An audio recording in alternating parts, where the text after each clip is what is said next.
부처님과 법과 성자의 복이 한 분들께 볼이 이룰 때까지 저는 기합니다. 제가 법을 설하는 공덕이 중생에게 이때기 위해 부처 이루게 하소서. 부처님과 법과 성가의 복이 한 분들께 볼이 이룰 때까지 저는 기합니다. 제가 법을 설하는 공덕이 중생에게 이때기 위해 부처 이루게 하소서. 부처님과 법과 성가의 복이 한 분들께 볼이 이룰 때까지 저는 기합니다. 제가 법을 설하는 공덕이 중생에게 이때기 위해 부처 이루게 하소서.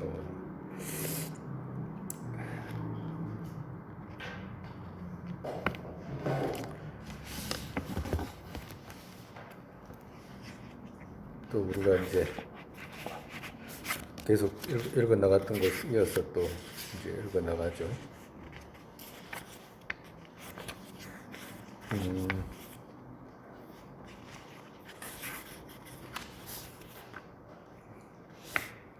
저번 주에 그거 이제 물의 공덕 할 차례지? 수명의 공덕. 네, 수명의 공덕 이걸 차례예요, 그죠? 수명의 공덕. 아무타 부처님이 이제 수명의 공덕. 수명이 얼마나 되는지 도대체. 거기에 또 계시는 대중들의 수명이 또 얼마나 되는지. 이제 그걸 말씀하시는 거예요.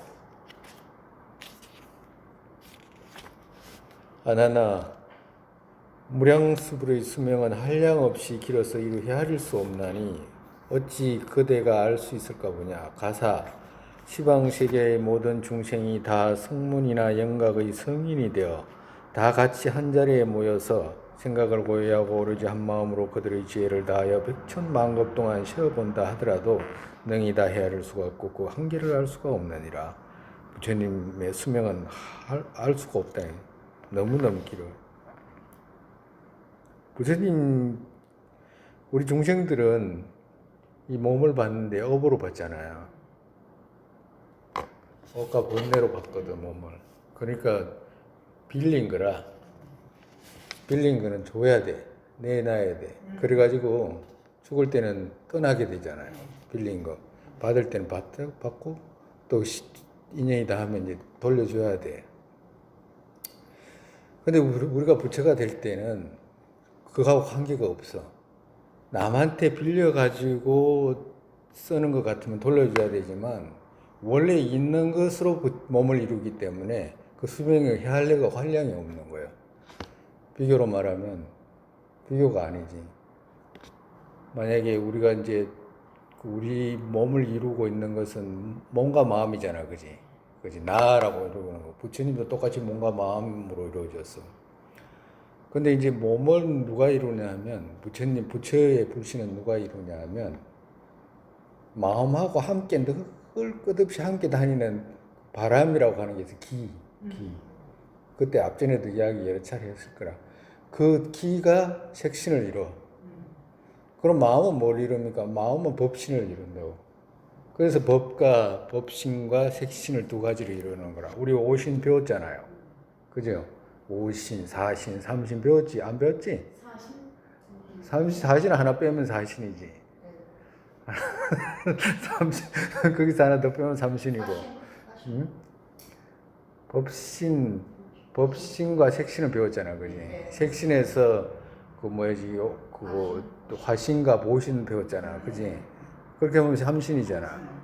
거기다가 자성신을 더하고 또 그렇게 또 자성신에서 그 지혜자성과 법성 자성으로 더하든가 그럴 거예요.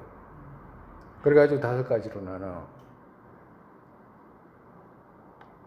근데 우리가 그 법신을 이루는 것은 법신은 마음이라 마음으로 이뤄. 공성으로. 근데 색신은 뭐로 이루냐? 색신은 그 함께 다니는 마음하고 함께 다니는 그 기로 본래 가지고 있는 거라. 그거는 어디 원래 뭐 남한테 빌리고 이런 것이 아니고 우리는 업으로 남한테 빌리지만 그것이 매해 가지고. 근데 그것 자체로 불신을 이루기 때문에 그 수명이 한계가 있는 게 아니라 너한테 돌려줄 필요가 없어. 영원하다고 해도 상관이 없어. 과도같이 지금 그 말씀을 하시는 거예요. 누가 어떤 성문 영각이라든지 어떤 성인이 와가지고도 그 신통력으로 그 수를 헤아리려고 해도 다 모여가지고도 못 헤아린다고 말씀하시잖아요. 그리고 극락세계의 성문과 보살과 천인들의 수명도 또한 이와 같아서 산수와 비유로 능히 헤아릴 수 없고, 그들 성문과 보살들의 수 또한 한량없이 많은데 그들은 모두 지혜와 신통이 통달하여 그 위력이 자제하고 능히 손바닥 위에 일체 세계를 올려놓을 수도 있느니라. 그러니까 일체를 모두 안다 이 말씀하시는 거예요. 성문과 대중들의 수명도 한량이 없고, 그 성문과 대중들의 숫자도 한량이 없고 헤아릴 수가 없다 이 말이에요. 어마어마하게 한 큰 세계예요. 그죠? 대중이 그렇게 많으니까. 부처님께서 아난에게 다시 말씀하셨다. 아난아, 무량수불이 성불하시고 나서 처음 설법하신 법회에 모인 성문과 보살들의 수도 또한 헤아릴 수 없이 무수하나니, 지금 신통제일의 목건령 같은 이가 100,000,000,000명이 모여서 한없는 급동안 그들의 수명이 다할 때까지 헤아린다 하더라도 그 수를 알 수가 없느니라. 정말에서 아미타부 부처님께서 처음 이제 성불을 하시고 나서 이제 처음 법회 하실 때 모인 대중이 그렇게 많았다 이 말씀하시는. 그러니까 가장 신통이 뛰어난 목건년 존재조차도 그 같은 분이 100,000,000,000명이 모여가지고 겁을 두고 헤아려도 그 수명을 다 헤아릴 수가 없다. 그 숫자를 다 헤아릴 수가 없다. 비유하건대 가령 어떤 사람이 가는 트럭 하나를 100으로 나누어 그 하나의 트럭으로, 그러니까 아주 가는 트럭 하나를 머리카락이라고 비유하면 되죠, 그죠? 머리카락 하나를 100으로 나누어 가지고 그 하나의 틀것으로 광대한 바닷물을 한번 적신다면 얼마나 되겠느냐? 그리고 그 틀것에 적신 물과 큰 바다의 물과는 어떤 것이 더 많겠느냐? 당연히 큰 바닷물이 많죠, 그죠? 아난이 부처님께 답하여 사려왔다. 저 틀끝에 적신 물과 큰 바닷물을 비교한다면 그 많고 적음을 어찌 산수나 말로서 능히 헤아릴 수 있겠나이까? 부처님께서 아난에게 말씀하셨다. 아난아, 그와 같이 목건령 같은 이들이 수없이 모여 100,000,000,000억 나유타의 오랜 세월을 두고 헤아릴 수 있는 수는 오히려 틀끝에 묻은 한 방울의 물과 같고, 무량수불의 처음 법회에 모인 성문과 보살들의 수는 큰 바닷물과 같아서 헤아릴 수 없이 많으니라. 어마어마하게 헤아릴 수 없는 대중들이 거기 계시는 거예요. 그죠? 근데 왜 우리는 거기 없는 거야? 그렇게 도대체 이렇게까지 많은 대중이 거기 다 계시는데 우리는 뭐 하다가 이렇게 뭐 한 거예요 도대체? 네? 뭐 하셨? 부처님께서 법장비구 때, 암타 부처님께서 법장비구 때 세자제왕 부처님 전에서 발언할 때도 우리도 있었어. 그 정도 긴 시간 속에서도 우리도 있었어. 그죠? 윤회하고 있었어. 근데 부처님은 아미타 부처님이 돼가지고 이렇게 큰 중생들을 제도하고, 또 우리는 아미타 부처님께서 중생을 제도하는 그 극락 정토에도 아직까지 못 가고 그렇게 있잖아요. 있기는 그 전부터 똑같이 있었는데 부처님하고 우리하고 똑같이 있었잖아. 예? 왜 그런 거예요? 공부를 우리는 그래 발언도 안 하고 공부 안 하고 나만 좋다고 해가지고 막 내가 제일인 줄 알고 막 이제 네 하다가 이제 그렇게 된 거잖아요. 나 하다가 니 하고 너 하고 이러다가 이제 그렇게 된 거죠. 계실 때는 부처님 계실 때도 우리가 있었고, 또 부처님이 발언할 때도 우리가 있었고 바람을 행할 때도 우리도 옆에 있었는데도 우리는 이렇게 남아있고 부처님은 성불해가지고 이미 성불해가지고 계시고, 서가모니 부처님께서 발심할 때도 우리도 있었고, 그래가지고 끝없는 중생을 제도하기 위해서 바람을 행하고 보살도를 닦을 때도 우리도 옆에 있었고, 그런데도 우리는 여기 남아있고 부처님은 성불해가지고 부처 이루셨고, 여기 부처님 여기 정토에 나오는 여기 그거 부처님을 헤아리면 51분인가 그래요. 52분인가 3분인가 그래. 하여튼 60분이 안 돼요. 여기 계시는 부처님이 이제 그거 제자재와 부처님이 계시기 전에 부처님 서가모니 부처님이 이제 소개하잖아, 안내할 때. 근데 여기는 몇 분 안 돼. 이제 티베트폰에는 많아. 아주 티베트폰에 여기 부처님보다도 많아. 근데 그렇게 많은 부처님 있죠. 그렇게 많은 부처님이 오셨는데도 우리는 왜 그런 거예요, 도대체? 예? 뭐 때문에 뭐가 문제예요? 예?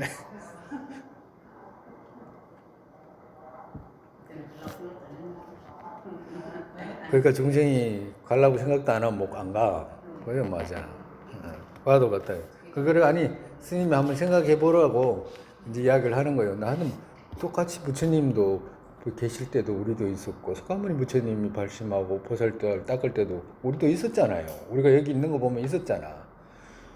근데 부처님께서는 수많은 헤아릴 수 없는 부처님이 동서남북 상하좌우로 도대체 헤아릴 수 없는 부처님이 그렇게 헤아릴 수 없다 이 말이 이해가 잘 안 가기는 하겠지만 마음에 잘 안 와닿잖아요. 그 정도로 너무 많은 숫자니까 마음에 안 와닿는데 그렇게 많은 부처님께서 다 부처를 이뤘는데도 우리는 왜 그런 거예요 도대체? 우리는 왜 남아 있는 거예요 도대체? 한번 생각을 해보라고 그러니까. 난 그렇게 많은 부처님이 오시고 이렇게 석가모니 부처님하고 께서 늘 이렇게 동서남북 또 상하로 이렇게 끝없는 시방의 부처님을 찬탄하고 그 시방의 부처님조차 헤아릴 수 없는 서로의 부처님께서 서로가 찬탄하고 이렇게 헤아릴 수가 없는데 난 도대체 뭘 해가지고 일하고 있는지 한 번쯤은 생각해 보라 이 말이야. 왜 그렇게 됐는지. 무량수불의 처음 법회에 모인 대중과 모인 성문과 보살들의 수는 큰 바닷물과 같아서 헤아릴 수 없이 많으니라. 그러니까 부처님께서 극락정토에 이렇게 또 대중이 그렇게 많은데도 우리는 부처는 고사하고 왜 거기까지도 못 가 있냐 이 말이야 아직까지. 예? 예? 그와도 같다. 그 다음에 이제 부처님의 이제 극락정토에 이제 나무가 있는데 그 나무들의 이제 공덕을 말씀하시는 거예요. 우리가 가지고 있는 이 세속의 그 사바세계 중생들이 가지고 기세관 속에 있는 나무들 있잖아. 나무들도 공덕이 많아, 굳이 많아, 그죠? 시원하게 해주고 물을 머금고 있다가 뿜어주고 뭐 엄청난 공덕이 많잖아. 근데 그와도 같이 이제 정토에 있는 나무는 얼마나 더 공덕이 많은지를 이제 말씀하시는 거예요. 또한 무량수불의 국토인 극락세계에는 칠보로 된 갖가지의 나무가 온 세계에 충만하여 금으로 된 나무, 은으로 된 나무, 유리나무, 파리나무, 산호나무, 만호나무, 작은나무들이 있는데 혹은 2가지 보배로 되고 혹은 3가지 보배에서 7가지 보배가 합하여 이루어졌느니라. 서로 이제 섞여서 이루어졌다. 그리고 금나무에는 은으로 된 잎과 꽃과 열매가 열리기도 하고 은나무에는 금의 잎과 꽃과 열매가 달리고 혹은 유리나무에 파리의 잎과 꽃과 열매가 수정나무에 유리의 잎과 꽃과 열매가 산호나무에는 만호의 잎과 꽃과 열매가 만호나무에 유리의 잎과 꽃과 열매가 열리기도 하고 혹은 작은 나무에 잎과 꽃과 열매는 다른 여러 보배가 합하여 이루어지기도 하느니라.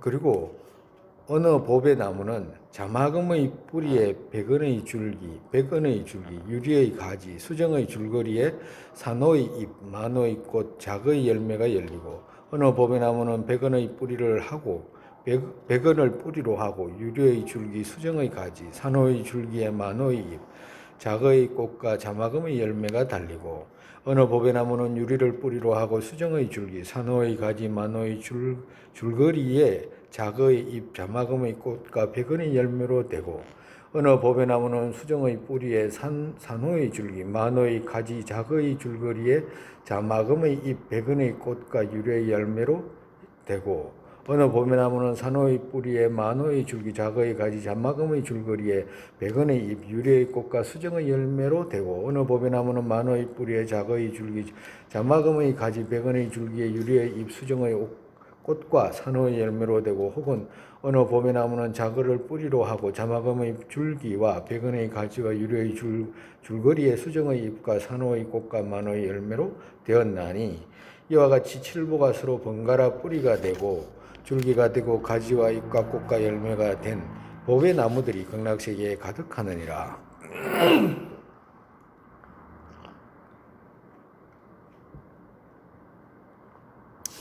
그리고 이러한 보배나무들은 가지런히 줄지어 있는데 줄기는 줄기끼리 마주보고 가지는 가지끼리 잎과 잎, 꽃과 꽃, 열매와 열매가 서로 바라고 서로 따르고 하여 그 찬란한 광채는 눈이 부시어 바라볼 수 없으며 맑은 바람이 보배나무에 살랑거리면 다섯 가지 소리가 미묘하게 울리며 자연의 아름다운 조화를 이루느니라.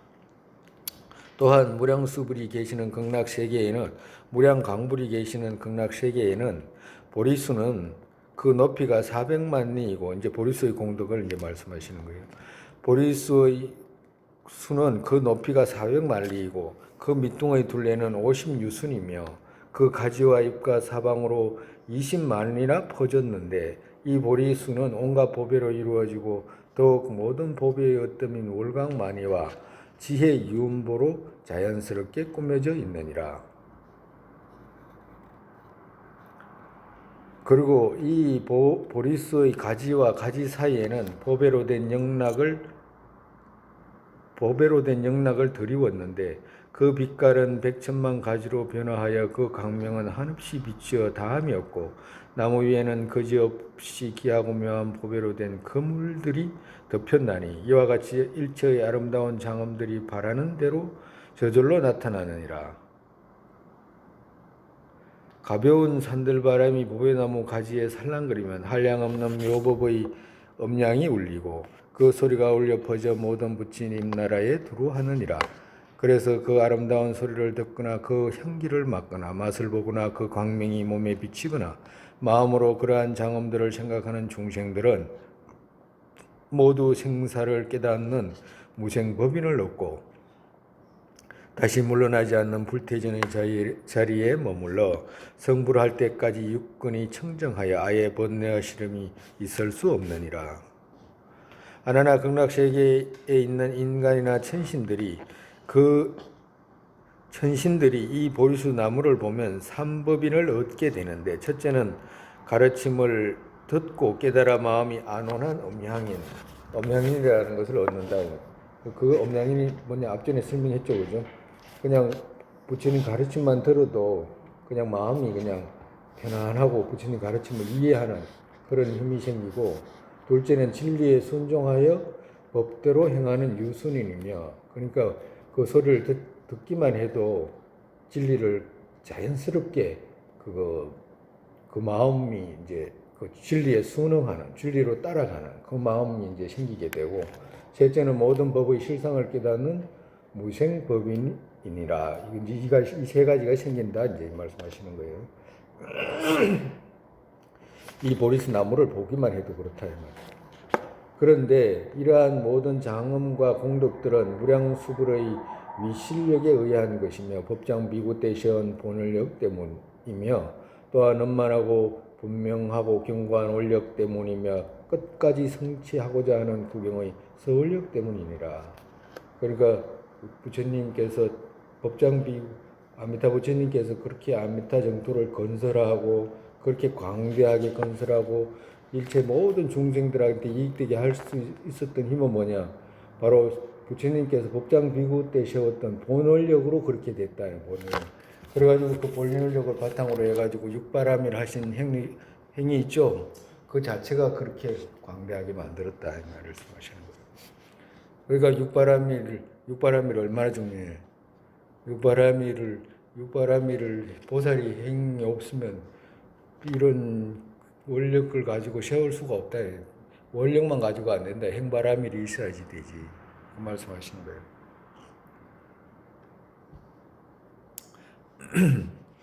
부처님께서 아난에게 다시 말씀하셨다. 이제 소리의 공덕을 말씀하셨다. 아나나 극락세계에 있는 보배나무에서 흘러나오는 아름다운 음악은 이 세상 제왕들의 백천가지 음악보다도 또는 전륜성왕의 음악보다도 더 나아가서 유격천상의 모든 재주를 다한 음악보다도 천억 만배나 훌륭하느니라. 또한 보배나무 아니 먼지가 많나? 왜 그러지? 아니 나도 이런데 먼지가 꽉 차 있을 거라. 응? 여기 이런데 먼지가 꽉 차 있어요. 이게 스님 말할 때 보면 알아. 각 먹히는 거 먼지가 많다는 뜻이. 아마 일일이 이렇게 다 못할 거예요.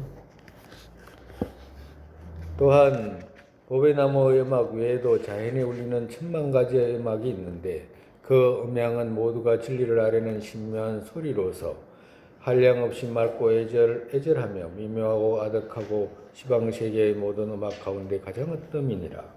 하나나 저 극락세계의 강당과 절과 궁전과 누각들은 모두 칠보로 되어 있는데 이제 여기서는 이제 또 물의 공덕을 말씀하시려고 하시는 칠보로 되어 있는데 그것들은 저절로 변화하여 이루어졌으며 진주와 명월만이 주로 엮은 보배 거물로 그 위를 덮었느니라. 그리고 그 안팎과 좌우 양편에는 여기저기에 목욕하는 맑은 호수가 있는데 그 크기는 10유순에서 혹은 12유순 혹은 30유순 나아가서는 100,000유순도 되며 그 호수들은 각기 그 가로와 세로와 깊이가 다 같아서 8가지 공덕이 있는 8공덕수가 충만한데 청정하고 향기로운 맛은 마치 감로수 같느니라.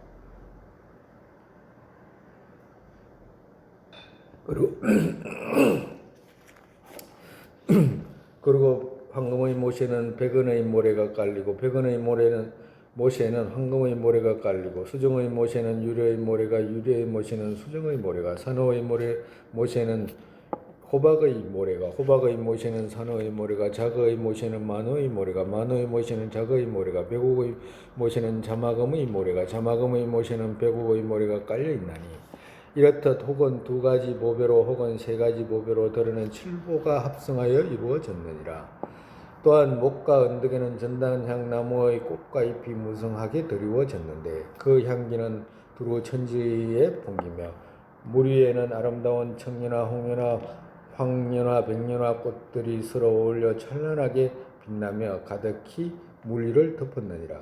극락세계의 보살과 성문들이 보배못에 들어가면 그들이 바라는 대로 물이 발까지 잠기기를 원하면 물이 바로 발까지 잠기고 만약 물이 무릎까지 이르기를 원하면 곧 무릎까지 적시며 허리까지 적시기를 원하면 물은 바로 허리까지 이르고 목까지 적시기를 원하면 이내 물은 목까지 차오르며 온몸을 적시고자 하면 자연히 온몸을 적셔주는데 물은 도로 물리고자 원하면 물은 바로 본래 자리로 돌아가나니 그 물은 또한 차고 덥기가 마음에 바라는 대로 자연히 조절되느니라. 그리고 그 연못에 목욕하면 정신이 열리고 몸이 상쾌하여 마음의 때가 말끔히 씻겨지느니라. 또한 그 물은 너무나 맑고 투명하여 물이 있는지 없는지 모를 정도로서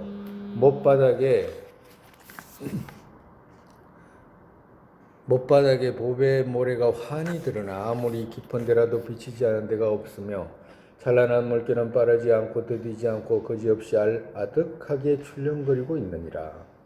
이와 같이 청정하게 굽이치는 잔문결은 한량이 없으며 미묘하고 온온한 파도 소리는 자연에 울려나와 진리를 아뢰나니 그래서 듣고자 하는 것은 그 무엇이나 다 들을 수 있느니라. 그 소리 가운데 부처님의 음성을 들을 수도 있고 혹은 법문의 소리를 들을 수도 있고 스님네의 음성을 들을 수도 있으며 또한 고요한 열반의 소리나 일체 마음법이 본래 공하여 내가 없다는 모아의 말씀이나 대자 대비의 말씀이나 해탈의 피 안에 건너가는 육바라밀의 소리며 혹은 10가지 뛰어난 지혜인 심력과 4가지 두려움 없는 사무소회와 부처님만이 가지는 18불공법의 소리나 모든 신통지의 소리 조작이 없는 평등한 이치의 소리며 나고 매람이 없는 진리에 안주하는 무생법인의 소리며 또한 보살이 그 수행을 마칠 때 부처님이 그 정수리에 감로수를 뿌리는 감로관정의 소리 등 가지가지의 미묘한 소리, 진리의 소리가 마음에 바라는 대로 들려와서 기쁘고 즐거움, 마음은 한량이 없느니라. 그러니까 거기서 부처님 찰랑찰랑찰랑 하는 그 소리 모두가 우리가 바다에서 찰랑찰랑 하는 소리 들리듯이 그 소리가 들릴 때는 모든 소리가 부처님 가르침이다 이 말이에요. 모든 부처님 가르침이 거기서 이제 소리가 흘러나온다. 일반적인 소리가 아니고. 그래서 거기 부처님만이 갖고 있는 심력, 사무소의 18불공법 이런 그 부처님 말씀조차도 다 거기서 이제 흘러나온다. 이제 이 말씀하시는 거예요. 우리 여기 이런 데 가야 돼요? 가야 돼. 가야 돼. 지금 여기 지금 이렇게 말씀하시는 거 있잖아요. 가야 되겠느냐, 가야 되겠느냐, 가지 않아야 되겠느냐, 이거 지금 말씀하시는 거라, 니들이 가야 되겠어, 안 되겠어, 이 말씀 묻는 거예요, 지금. 응? 아니, 좋은 데를 안 간다 그러는 게 아니라, 좋은 데를 안 믿는다니까. 일반적으로 안 믿어. 그래서 그런 거예요. 다른 게 아니고. 이게 믿게 되려면 순서가 있어요. 순서가 있어. 믿는다고 해가지고도 믿는데 차례가 많아. 믿는 것이 차례가 많아. 깊이가 있고 근거가 채가 돼. 그냥 무조건 믿습니다. 그럼 뭘 무조건 믿는데라고 물을 수 있잖아요. 그럼 자기가 믿는 게 없어 별로. 이게 믿게 되려면 뭐가 근본으로 이루어져야 되냐면 윤회한다는 것에 대한 어떤 이해가 먼저 따라가야 돼. 첫 번째. 마음이 윤회한다고 하는 거야. 그 다음에 인과를 따라가야 돼. 인과로 내가 육도를 윤회하는구나. 억가 번뇌로 육도하는구나 알아야 돼. 그리고 또 뭘 알아야 되냐면 사성제를 알아야 돼. 고통이 생기는 근원과 안락이 생기는 근원을 알아야 돼. 그래가지고 그것을 알게 되면 어떻게 돼? 고통은 제거해야 돼요? 안 해야 돼요? 이렇게 물으면 제거해야 되잖아. 왜 제거해야 되지? 고통이 있으면 어떤데? 왜 제거해야 돼? 물으면 고통이 있으면 괴롭잖아. 그러니까 제거해야지 라고 이렇게 대답할 수 있는 거라. 그렇잖아, 사성제에서. 그러면 고통을 제거해야 되는데 그러면 고통이 싫으니까 제거해야 되잖아. 그럼 제거할 수 있나? 라고 물으면 제거하긴 해야 되잖아. 그러면 제거할 수 있느냐라고 이렇게 물으면 제거할 수 있다라고 하시는 거잖아. 부처님 우리 앞전에 다 배웠잖아. 이 사성제 나오는 문제잖아. 안락이 생기는 고통이 생기는 인과, 안락이 생기는 인과 했잖아요. 그러니까 제거할 수 있느냐? 그럼 제거할 수 있다. 왜? 고통은 억가 번뇌에서 생기는 것이고 뿌리가 억가 번뇌라는 것 자체는 무명 아집의 근본을 두고 있기 때문에 무명 아집의 근본은 뒤집어진 마음이잖아. 예? 그 대신 모아의 부처님 가르침, 진리의 가르침이 진실한 가르침이 있기 때문에 제거할 수 있다라고 하는 거예요. 그래서 고통을 제거해야 되는가라고 물으면 제거해야 되지라고 대답할 수 있잖아. 그러면 고통을 왜 그러면 괴로우니까 제거해야 된다라고 하고 그러면 제거할 수 있냐라고 하면 제거할 수 있다. 왜? 그 모아의 대치가 있기 때문에 그렇다. 왜? 근본적으로 아집 때문에 고통이 시작이 됐기 때문에 그 대치 모아이가 있기 때문에 제가 할 수 있다라고 하는 거예요. 그럼 어떤 식으로 제가 할 수 있냐라고 이제 세 번째 이제 질문하는 거야. 그러면 오도상에서 제가 할 수 있다라고 이렇게 이야기하는 거야. 자량도에서부터 해가지고 그는 이제 우리가 이제 도제에 관한 거잖아, 그지? 그렇게까지 이제 사성제가 이제 성립이 되고 나면 그러면 나 혼자만 그러면 그거 해탈하기 위해서 지금 배우는 거 아니잖아, 그지? 부처 이루기 위해서 배우는 거죠. 부처는 왜 부처를 이루기만 한 일체 중생을 다 제도한다라고 말씀하셨기 때문에 그 부처 이루 그러면 일체 모든 유정 나와 같은 모든 유정을 내가 다 제도하기 위해서 내가 부처 이루어야 되겠다라고 이렇게 마음을 가지게 되잖아. 예?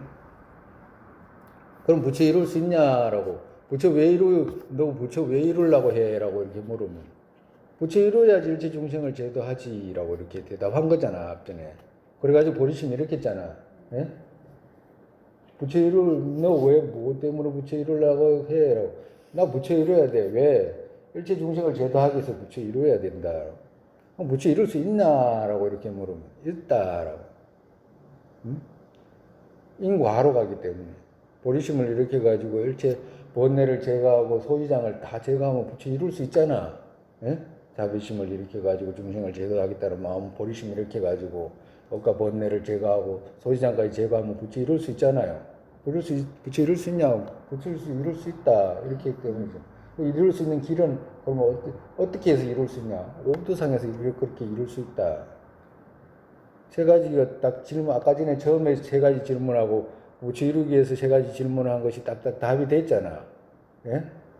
답이 되고 난 뒤에는, 그러고 난 뒤에는 어떻게, 그러면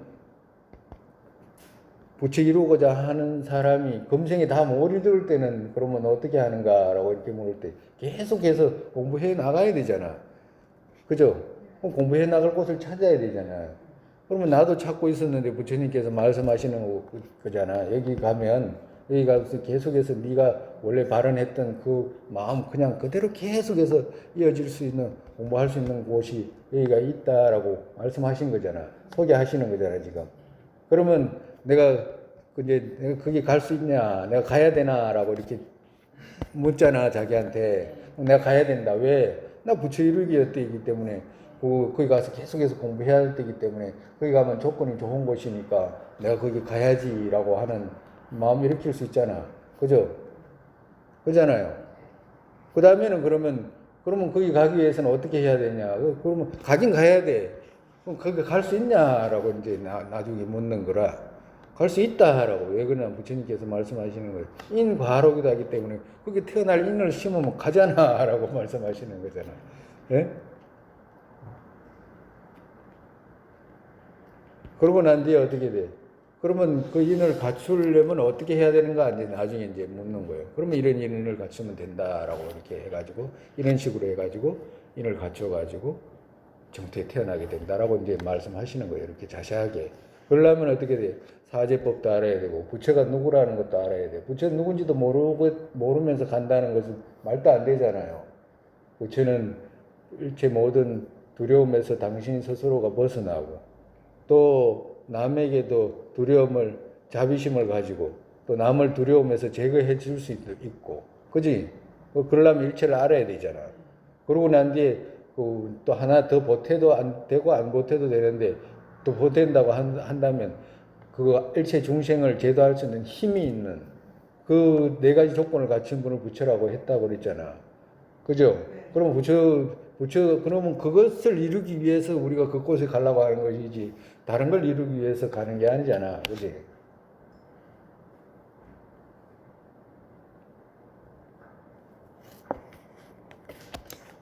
또 이제 가다가 이제 또 설명하고 그러는데, 가다가 설명할 때 지금같이 이런 말 있죠? 이제 이런 것이 이제 우리한테 도움이 돼. 아, 이렇게 해서 내가 가야 되는구나, 라고. 또 가기 되기 전에, 아, 이런 마음을 먼저 이렇게 해야 되는구나, 라고 하는 거. 그리고 그 마음을 먼저 이렇게 해야지만이 인이 심어져가지고 갈 수 있구나, 라고 하는 그 마음을 이제 가지게 되는 거죠. 그러려면 이제 사성제도 알아야 되고, 또 그 성의제와 세속제도 알아야 되고, 그리고 또 방편 두 가지도 알아야 되고, 방편 두 가지라는 것은 뭐냐면 지혜의 방편과 복덕의 방편, 부처 이루는 두 가지 방편이잖아. 그것도 알아야 되고, 그리고 또 우리 다 배웠어 앞에. 그렇기 때문에 수월한 거라. 근데 이렇게 전체적으로 배우고 나면 이제 가면 갈수록 이제 조금씩 이제 뭘 닦느냐 하면 다시 이제 믿음에 대해서 이제 조금씩 더 닦게 되는 거라. 믿음에 대해서 이제 배양을 해는.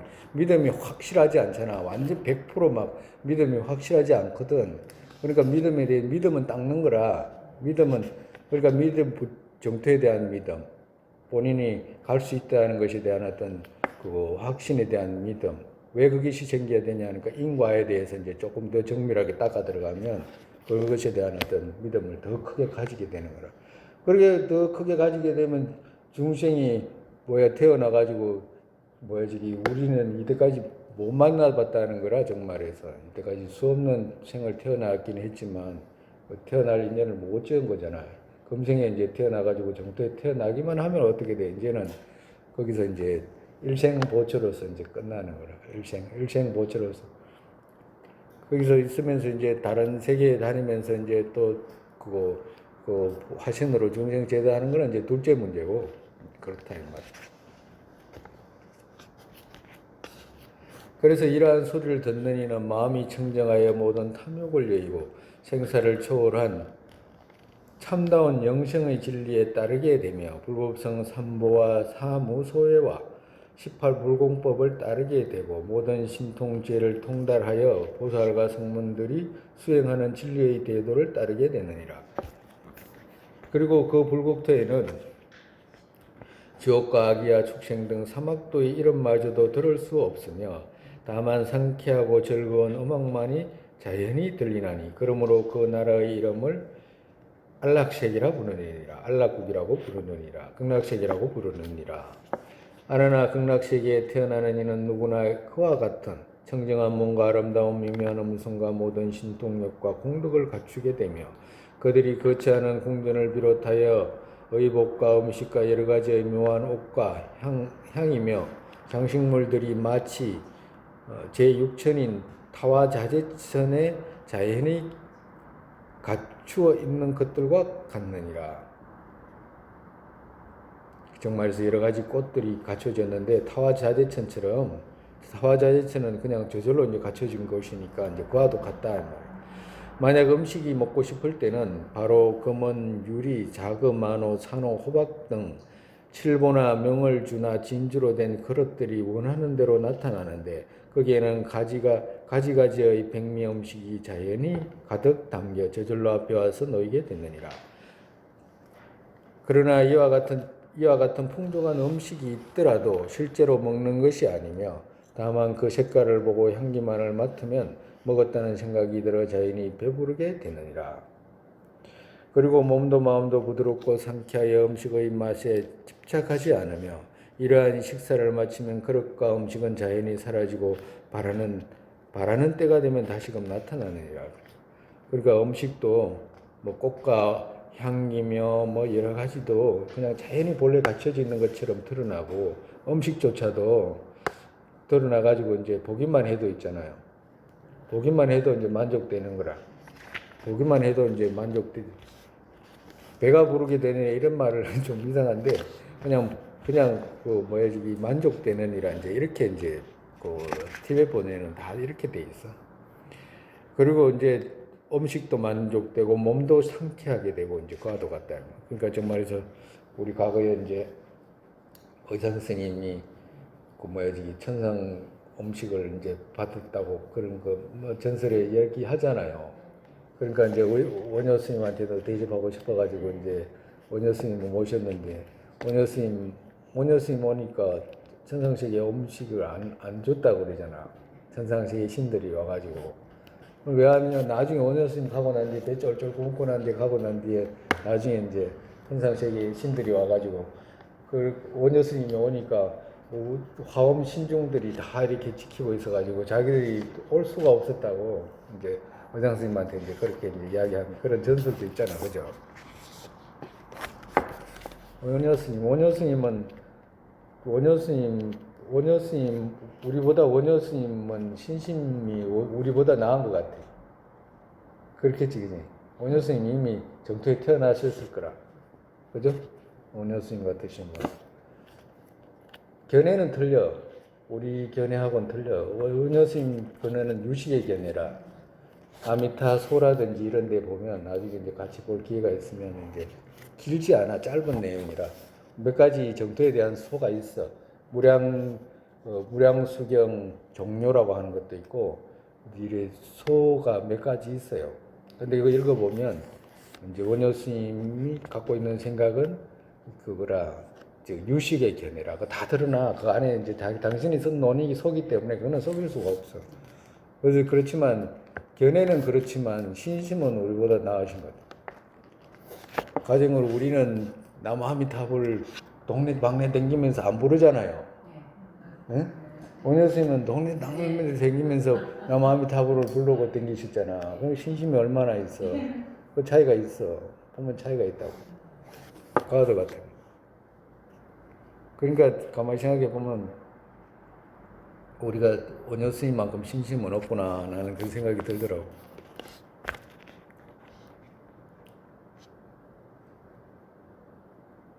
그리고 그곳에 있는 성문과 보살과 인간과 천신들은 지혜가 한량없이 밝고 신통이 맑고 지혜가 한량없이 맑고 신통이 자제하여 모두 한결같은 모양으로서 달리 생긴 형상이 없으나 다만 다른 세계의 인연에 수순하여 인간과 천상의 이름이 있을 뿐이며 그 얼굴과 모습이 단정하고 미묘하여 세상에 뛰어나 천상과 인간에 비교할 수 없나니 그들은 모두 흑운과 같이 형상이 없는 몸이며 그지없이 즐거운 영생불멸의 몸을 가지고 있느니라 이렇게 했잖아요. 그렇게 돼 있지? 예? 그게 지금 200 몇 페이지예요? 219페이지인가 그래. 예? 그죠? 219. 아, 한문보를 보면 219페이지라. 한문 219페이지를 보면 한문본이 나올 거예요. 219페이지를 보면. 왜 스님이 여기서 지금 왜 이렇게 지금 머뭇거리냐면 그거 여기 있잖아. 그 얼굴과 모습은 단정하고 미묘하여 세상에 뛰어나 이렇게 했잖아. 그죠? 천상과 인간에 비교할 수 없나니 이렇게 했잖아요. 그러고 난 뒤에 그 뒤에 밑에 뭐라고 했냐니까 그들은 모두 흑운과 같이 형상이 없는 몸이며 또 그렇게 했잖아. 그 맞아요, 안 맞아요? 예? 그 맞아요, 안 맞아요? 예? 모습이 단정한 모습이라고 이미 말했는데, 근데 또 여기 밑에 와가지고 흑공처럼 형상이 없는 몸이며 이제 이렇게 했잖아. 그지없이 즐거운 불생불멸의 몸을 가지고 있느니라 뭐 이렇게 해석을 했잖아요. 스님 하는 말은 무슨 말이냐면 이거 해석이 그렇게 하면 틀렸다 이제 이 말씀 드리기 위해서 하는 말이라. 아니 다른 부분은 놔두고 이제 이 부분 있잖아요.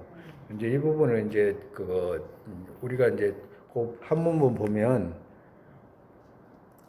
그 뒤에 있어 비천비인부터 비천비인이라고 했죠. 한문본 그 위에 보면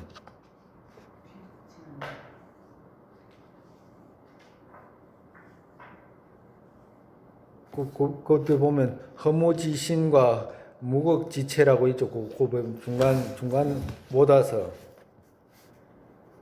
불고 안한 그 위에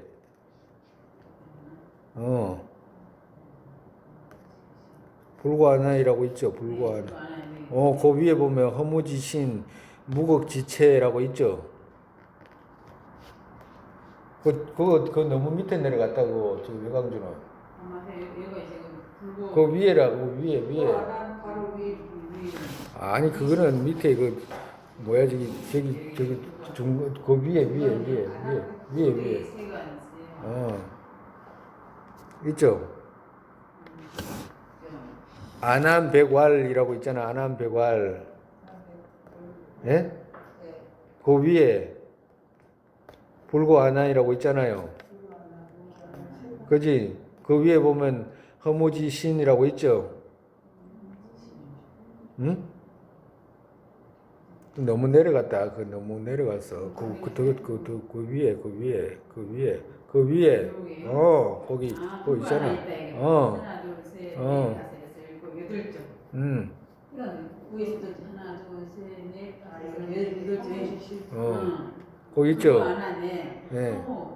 요거 이제 왜 이렇게 스님이 지금 이야기를 하냐면 그거 보면 비천비인이라고 있잖아요. 비천비인, 계수자연, 허무지신, 무극지체라고 있죠. 이렇게 이걸 왜 이렇게 하면 이게 지금 그거 누구지? 그 스님 이름이 뭐야? 우리 청하스님 이 해석을 어떻게 했냐면 그거 천상과 인간에 비교할 수 없나니 이렇게 했잖아요. 그 모습이 단정해가지고 모습이 단정한 것은 괜찮은데 그 뭐 해석이 뭐 잘못됐다라고 말하지 않겠는데 비천비인이라는 말은 무슨 말씀이냐면 이 극락정토에 태어나는 우리 저기 유정들은 천상의 유정하고 틀려. 천상 세계에 태어나는 유정하고 모습이 틀리다고. 모습이 틀리고 지금 우리가 갖고 있는 이 인간의 모습하고도 틀려. 그러니까 천상 세계에 태어나는 그냥 욕계 천상 세계에 태어나는 천상의 인간으로 생각하면 안 돼. 이게 천상 그 정토는 그런 거하고 아무 관계가 없어. 근데 여기 이제 스님은 이제 조금 주석서에 그 해석에 이제 조금 그런 것이 이제 부족하니까 이제 내가 이제 그 토를 다 하는 거라. 그리고 이제 그 형상이 없다. 허무지신과 무극지체라고 했잖아. 예? 이것은 중국 사람들이 표현 방식이에요. 그냥 우리가 이제 그냥 한문 중국 사람들이 갖고 있는 독특한 표현 방식을 그거 없이 그냥 우리가 이제 있는 대로 해석해 버리면 청하선처럼 이렇게 이제 해석이 되어 버린다고. 그냥 그러니까 몸은 몸인데 환과 같은 몸이다 이 말을 갖다가 하기 위해서 지금 그거 허무지신과 무극지체 이렇게 이제 표현한 거예요. 예? 근데 이제 여기 스님은 모두 허공과 같은 형상이 없는 몸이며 이렇게 이야기를 했잖아. 그러니까 그렇게 해석하면 안 된다. 형상이 왜 없어? 형상이 있다 이 말이라. 그러니까 우리는 어떻게 알면 되냐? 정토에 태어났다. 그러면 일체 모든 태어나는 유정은 30 이상 80종을 그대로 다 갖고 태어나. 그것만 생각하면 돼. 뭐 용모가 수순하고 아름다고 이렇게 말할 필요가 없어. 그냥 30 이상 80종을 딱 가지고 태어난다고 생각하면 돼. 근데 그러면 저 사람하고 이 사람하고 모습이 같습니까? 같다라고 하는 거야. 정토에 태어나는 유정은 니나 내나 똑같아 모습이. 아니 그러면 그거 뭐야 그걸 어떻게 구분합니까? 그러면 성문도 같고 그러면 아라한도 같고 보살들도 같고 다 같으면 어떻게 표현합니까? 그 빛이 틀려 빛. 뿜어져 나오는 빛이 틀리는 거야. 예. 과도 같다 이 말이야. 그러니까 이렇게 막 복잡하게 할 필요가 없어. 근데 그렇지만 이제 그 모습 자체는 화신이기 때문에 이제 중국 사람들이 이렇게 표현한 거예요. 허무지신, 무극지체 이렇게. 그게 무슨 말이냐면 신체를 표현한 거잖아요. 신체의 모습이 이렇다 이제 이 말씀하신 거예요.